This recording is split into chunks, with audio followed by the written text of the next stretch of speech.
Stuart Dixon is a fifth-generation dyed-in-the-wool Chicagoan and someone I'm proud to call a close friend. Stuart's great-great-grandfather, Arthur Dixon, came to Chicago from Ireland in 1860, about 10 years before the Chicago fire. He opened a small grocery store on Kinzie Street, which is today just behind the Merchandise Mart in Chicago. Arthur Dixon also had a small delivery business with that store, and at the time was one of the few stores in Chicago that offered delivery. Stuart talks about the key event that emblazoned his family's name into the fabric of American Midwest society. Quote, 10 years later in 1871, the Chicago fire hits and the entire city is wiped out, including his grocery store.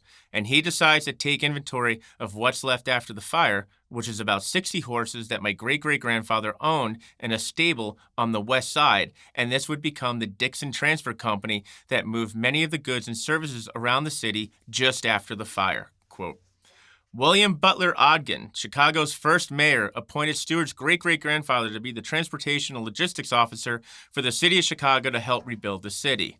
That, in turn, led Arthur Dixon to become the second ward alderman.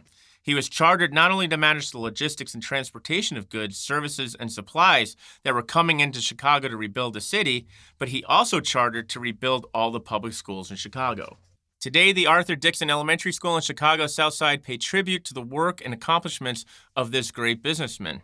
Pragmatically speaking, Arthur Dixon was a 19th century pioneer like Jeff Bezos because there wasn't a delivery system or structure set up to deliver goods and services.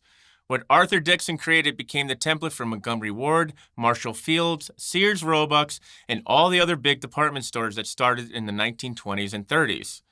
Stuart's great-great-grandfather developed that framework and logistical knowledge to create his eponymous logistics firm. In the late 1960s, the Dixon Transfer Company was finally sold to Roadway Services, now called YRC Worldwide.